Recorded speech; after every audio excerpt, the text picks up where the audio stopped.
Alright everyone, welcome back again to some more of the Great Ace Attorney 2. We're finally hitting it off with the final trial of the final chapter, and I'm looking forward to how this game ends. We already beat part 1, and it's time to finish off the final chapter of Ryusuke Naruhodo's story, and I'm pretty much excited. So with all that said guys, let's get to it. Alright everyone, and we are back.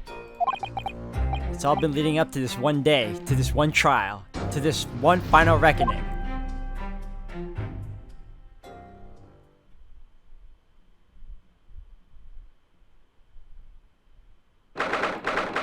Third of November, 9:30 a.m., the Old Bailey courtroom.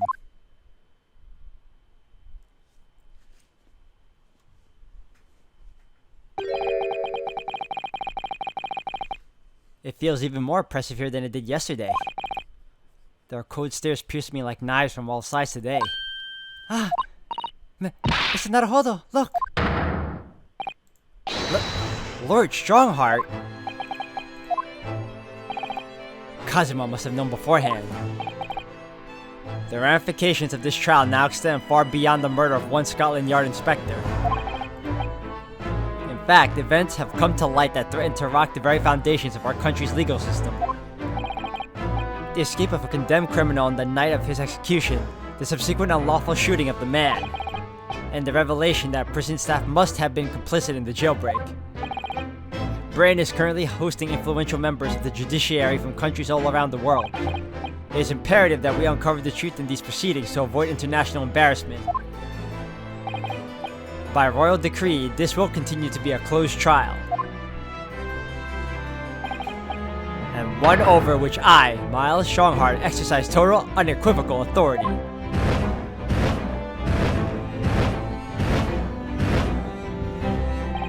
The 6 jurors' flames just... As was the case in yesterday's proceedings, those here present in the public gallery are distinguished members of our judiciary assembled to bear witness to the fair judicial process. It's always the J's. In other words, a collection of your acolytes, Lord Strongheart. On a personal note, I find this most distressing, Lord Van Zeeks. You are a prosecutor of exceptional talent. Much like your brother Clint, in fact. In the name of Her Majesty the Queen, I hereby declare this court to be in session. For the trial of Barak Van Zeeks, who officially stands accused of murder. Counsels for the prosecution defense. Are you in full readiness to proceed? The defense is ready, my lord. As is the prosecution. Yesterday's proceedings brought to light a shocking and disturbing fact. There was a side to the victim, Inspector Tobias Gregson, that was unknown to his superiors at Scotland Yard. Yes, he was carrying out operations in secret, which Scotland Yard knew nothing about.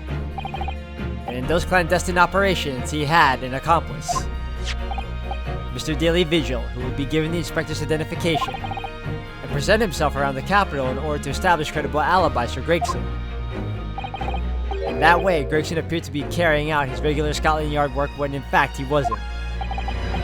At the end of yesterday's session, Mr. Vigil, who had been suffering from amnesia, regained his memory. It would appear he buried his memories at the time deep inside himself as a means of self-preservation. Because whilst he was engaged as chief warder at Barclay Prison, he abetted the convict's escape. Mr. Vigil is currently recuperating at St. Sinners. He's recovered enough to give a signed statement about his movements the day prior to the incident. He's firmly admitted to posing as Gregson whilst investigating the red-headed lead. Which brings us to the crucial issue of the victim's time of death. The defense yesterday proposed a suggestion that the victim may have been killed one day earlier. This was based largely on the discovery that the victim's pocket watch had not been wound. The prosecution has something to report on that subject, my lord. Really? Go ahead, Prosecutor Asugi. I met once again with the coroner yesterday to discuss the issue. She confirmed that the defense suggestion could not be ruled out. It's entirely possible that Inspector Gregson was killed on the 31st of October, the day before his body was discovered. I have here an updated autopsy report that includes the amended details. But the official opinion of the investigation team was made clear yesterday, that the time of death was 5 p.m. on 1st of November. There are indications of an attempt to disguise the real time of death, however. It seems that the natural decaying process of the victim's body may have been slowed by keeping it chilled. That's out of the question. There are no refrigeration devices in that part of London large enough to accommodate a human corpse. My lord, this is more than just conjecture. There's evidence to support the idea. We must investigate it thoroughly. Very well. The court will accept the new report as evidence. However, if this update report is deemed to be accurate, it would give renewed significance to the movements of the victim on the day before the Fresno Street incident. It would, yes, especially since on that day, Inspector Gregson was using Mr. Vigil to cover up his real movements. It's conceivable that he was killed in the course of his secret activities. Do I sense that the prosecution has some information regarding those activities? Scotland Yard put an enormous effort into investigating that precise matter yesterday. I think we should begin by presenting the results of that investigation work. So the prosecution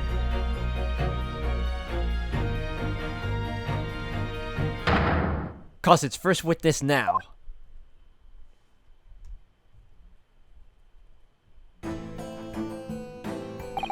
State your name and occupation for the court. Inspector Gina Lestrade reporting. Representative of Scotland Yard. A self-centered rank, a self-conferred rank, but never mind. Gina? Again? What's your problem, Otto? What's with that Gina again look, huh? The boss meant the world to me.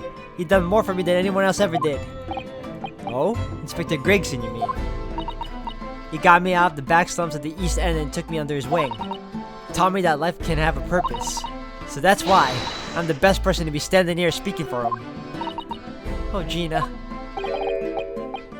Right. All out of the goodness of Gregson's heart.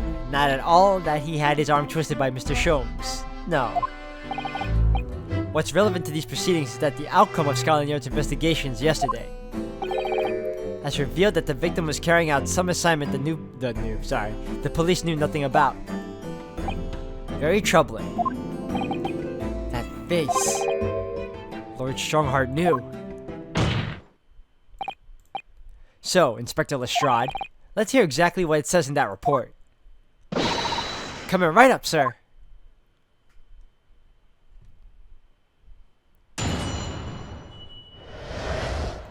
The victim's movements. All Yard detectives are supposed to follow orders and investigate what they're told. But a little search of the boss's office turned up a notebook that had a load of secret meetings in it. According to that, the boss was looking into some smuggled goods dealings that day. Looks like it was a big job and all, but the coppers weren't on to it yet. What mattered most is, there's witnesses what saw the Reaper at the place too. Uh-huh. Smuggled goods? I don't know, do I? I'm just telling you what was written in the book. Tobacco, tea, spices, medicines, goods of all sorts flow into London by illegal channels from across the globe. It's well known that they're disposed of at regular black markets that take place in the capital. But the police are rarely able to locate them in time. So Inspector Gregson was investigating one of those black markets. It's been suggested that high-ranking government officials may be involved in black market activity. No doubt Gregson was trying to avoid details of his investigations being leaked to the involved parties. That would explain why he was operating on his own authority without the Yard's knowledge. And do we know where the dealings were taking place this time? In a particular room of a certain exclusive London gentleman's club. And on the day in question, the accused is known to have been there. That's the conclusion of Scotland Yard's investigation to the matter. That can't be! We haven't heard anything about any of this. Members of the club have testified to it. There's no question. The accused, Beric Van Ziegs, was present. That would be very significant testimony then. Oh my, but... Lord Van Ziegs has made no mention of this at all. In short, Van Ziegs had ample opportunity to murder the victim. Very well then, counsel for the defense, begin your cross-examination. My go now? Let's do it.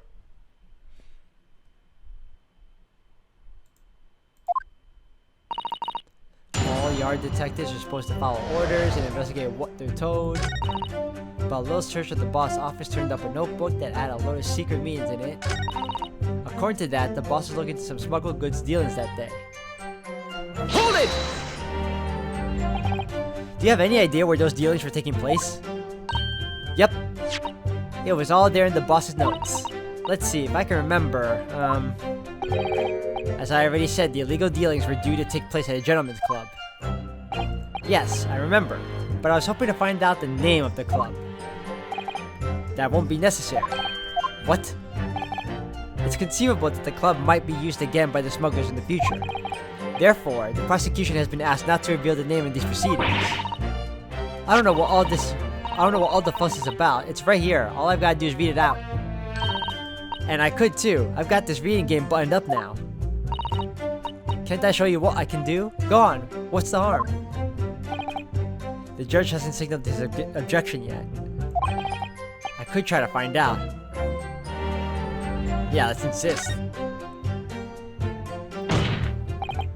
This is a closed court. The proceedings are confidential.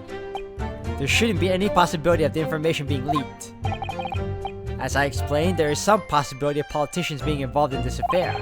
The prosecution is rightfully exercising caution, I imagine. No, my lord. The prosecution has no objection. Kazuma? There's no question that Inspector Gregson was looking into these black market dealings. However, it's not yet been established that he was on that particular trail on the day in question. If the defense requires to know the club's name, the prosecution has no intention of being obstructive. Right then, I get to show off my reading skills.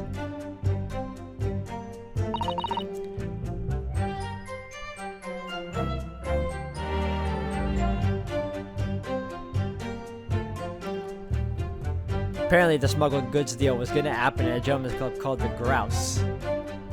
Okay, hold on, let me check something here.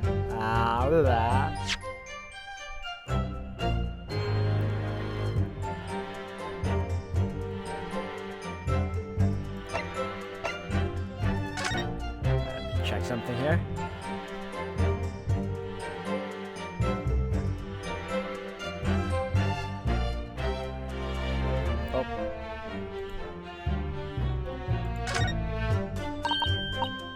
Oh, it looks like this is some sort of steamship ticket. The SS Grouse, first class, cabin 001. Yokohama departure 11th September, London arrival 1st November. Ah, that's the boat that Professor Mikotoba and Judge Jigoku came on from Japan, isn't it? Yes, I think it's called Dunkirk on the north coast of France for a night before finally arriving in Dover. To think it's been almost a year since we arrived in Dover in the SS Beria. Seems a shame not to keep your ticket as a memento of your trip, don't you think? Yes, I agree. I have mine safely in my diary. And I keep mine in my wallet, so I have it with me at all times. Oh, well, how strange. Where could it have gone? Are you like this on purpose, Mr. Naruhodo? Did I imagine it, or was that comment accompanied by a little sigh? The details, okay. If that's the case, then I can present it. Objection!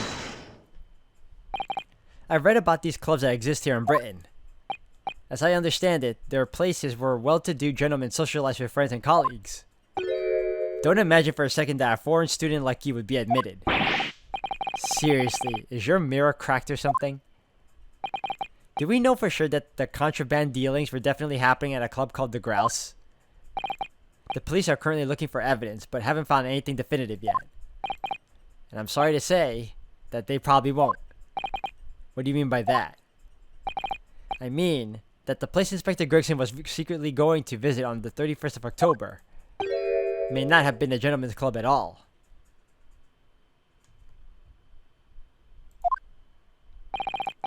You're showing a very irreverent attitude towards our country's police force there, Counsel. If it wasn't a gentleman's club, then what was it? A steamship. You think it's a ship. I have the evidence to prove it here. Let me see that. This dark-suited young man is not in the least bit untrustworthy. The other side, my lord. Be more specific next time. Ah, this would appear to be a ticket for a passage upon a steamship, yes. The SS Grouse. Objection!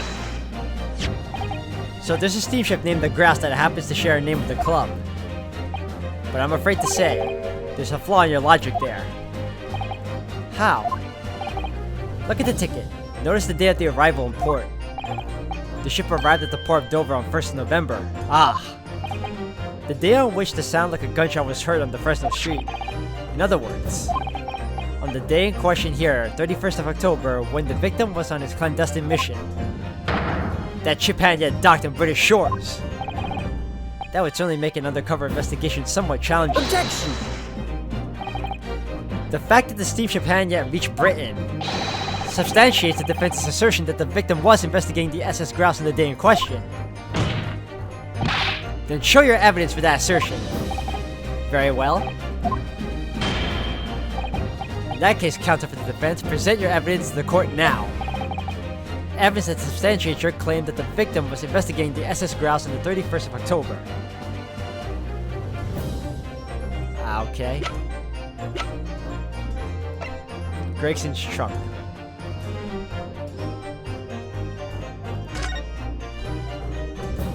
Let's examine this bad boy for a second. Let's have a look inside.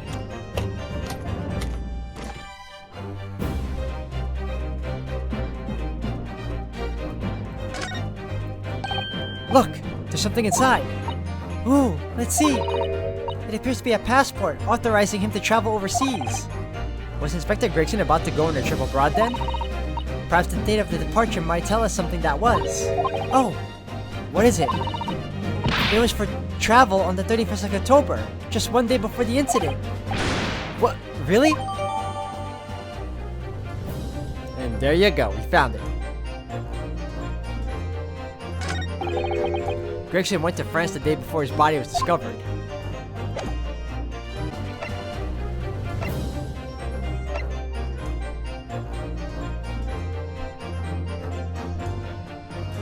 Take that! What's this? A passport for travel issued to the victim? Dated 31st of October. What are you suggesting? I'm suggesting that just one day before the inspector's body was discovered, there's a distinct possibility he wasn't even in the country.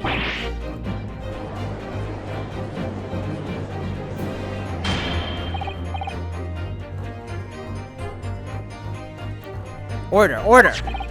This document is for passage to France. It does appear to have been officially authorized. The day before the SS Grouse arrived at Dover, it docked on the northern coast of France for a night. According to my father, who was on board at the port of Dunkirk. Dunkirk, France. What could possibly have taken the victim there? I'm impressed, Ryunosuke Naruhodo. I certainly didn't expect you to get your hands on that passport. What? You mean you knew about this?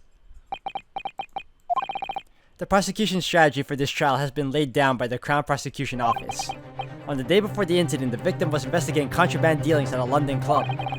That's the outcome of Scotland Yard's investigation and the line the prosecution has been asked to follow. But personally, I don't agree. I think the prosecutor's office is trying to hide something. What?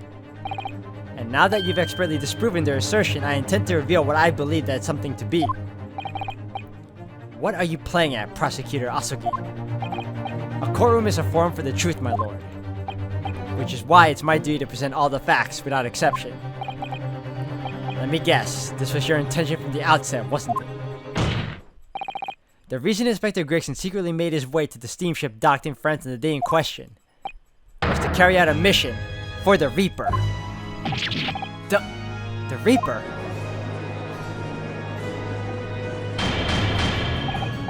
Order! Order! What on earth are you saying, counsel? The prosecution made an assertion in court yesterday.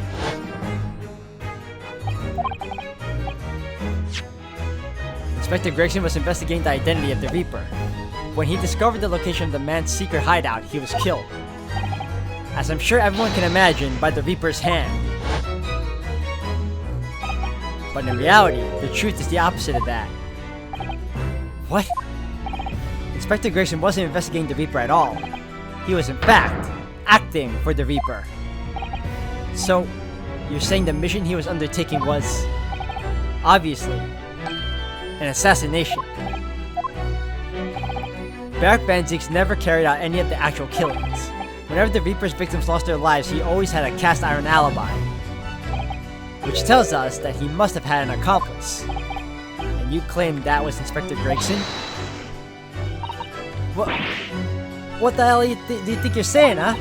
My boss would never have done nothing like that. And yet, when you consider all the facts, it all makes perfect sense. No, it can't be.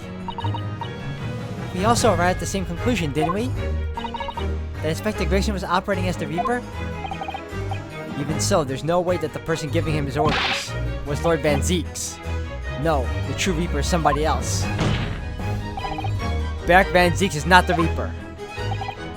A predictable response from someone who's advocating for the man. And even if it's true that Gregson was operating as an agent of the Reaper, the suggestion that he went aboard the SS Grouse on an assassination mission doesn't follow at all. No? You have some solid reason for doubting the assertion, do you, Counsel? Absolutely. It's very simple. On the day in question, nobody was killed aboard that steamship. Professor Mikotoba and Judge Jigoku were on that very ship.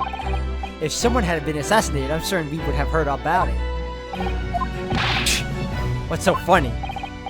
You're right, of course. No suspicious deaths were reported on board the ship. But I think perhaps you missed the point.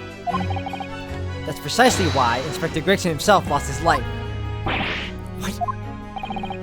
Gregson did board the SS Grouse that night with the intention of dispatching his mark. But his mission ended in failure. Failure? It seems that the defense hasn't yet grasped a very important detail here. What are you talking about? What detail? Inspector Gina Lestrade. Huh? What? The victim's notebook that you read an excerpt from earlier, that doesn't contain details of his secret investigations at all. It describes 10 years of assassination plots to be carried out by the Reaper of the Bailey.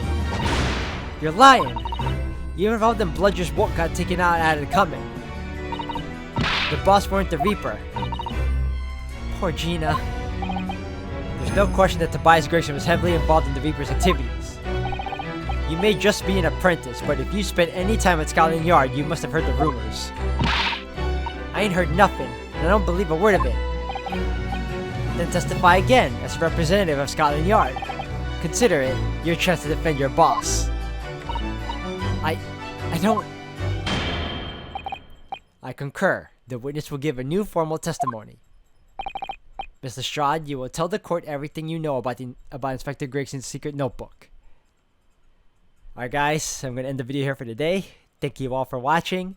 Things are starting to heat up right now, and I'm looking forward to what happens next in the upcoming part. So thank you again. Until the next one.